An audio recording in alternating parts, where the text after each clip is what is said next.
All right, Sports Inquirer here talking with Jiya Wright, quarterback for Louisiana Monroe. How has the offseason been going for you and the guys as you prepare for another season of football? Yeah, I mean, the offseason, we kind of took it full stride. We got a lot of guys who, regardless of what our season might have said last year, we're willing to work, and we see the potential we have for this upcoming season. But just as far as, how we've prepared, I think the biggest thing I've seen is just more guys willing to work in the off time. In the past it's kind of been, a few guys here and there, getting in extra work, but now it's like there's, all these different positions doing extra work all the time, and it's really encouraging to see because, those are the things that'll win football games ultimately. You're starting quarterback now. You've been in the program a while now and taking some snaps here and there, but now you are the man. How's that been for you, adjusting to that as one of the leaders of the team now? Well, like you just said, leadership really has been the biggest thing. Just being able to step into that role and kind of, lead by example has always been my biggest thing, but also being able to be more of the vocal presence in the offense and on the team. Yeah, absolutely. And just what have you worked on individually and as a unit from obviously a few years ago, winless, but now you've been able to produce about 4-win seasons the past few years. But just what have you guys worked on to make that next step to get that extra win or two and get that bowl eligibility for the program? One thing I would say is just the family-oriented aspect of it, just getting closer as a team. A lot of these guys I've been with for several years now, and we've really built that bond, and we got a lot of good new guys coming in. And I can tell with this new group of guys we've brought in from spring and this summer that it just kind of seems like we didn't skip a beat with bringing in any of the new guys. It kind of feels right already. So just that has been really, really good to see because winning programs are definitely built on family and that closeness.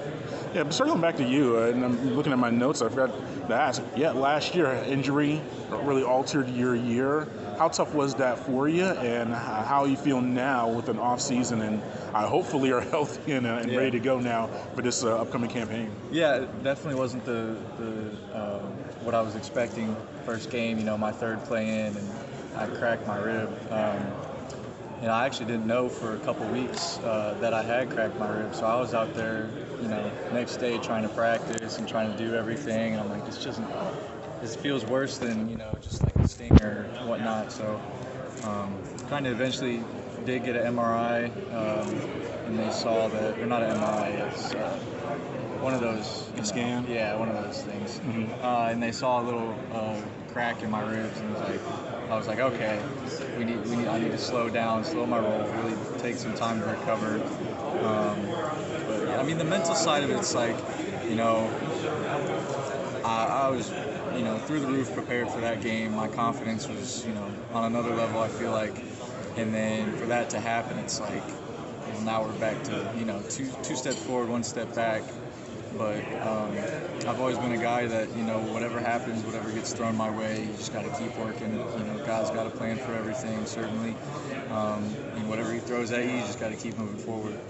And how's it now being back on the field, being able, I'm sure, to work out and get back to peak condition? Yeah.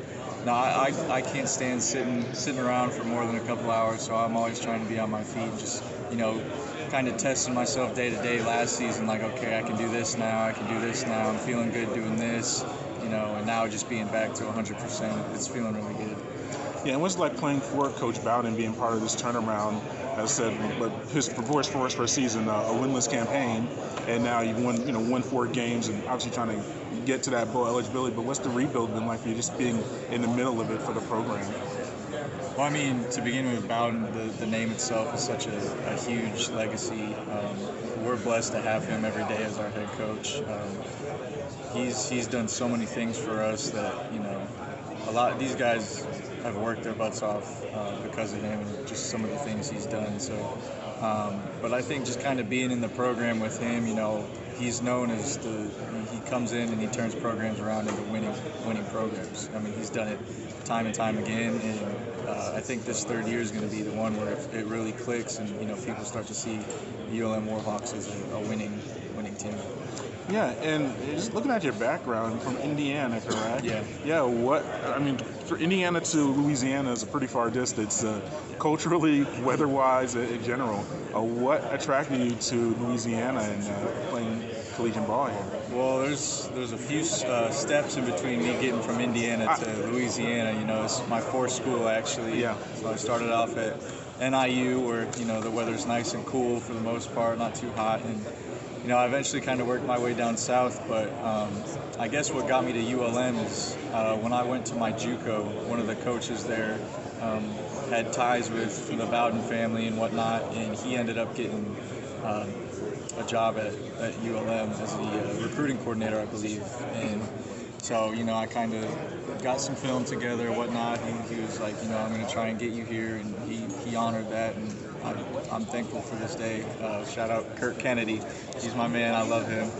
But he's kind of the one that got my foot in the door as far as being a ULM Warhawk, and I'm so thankful that happened.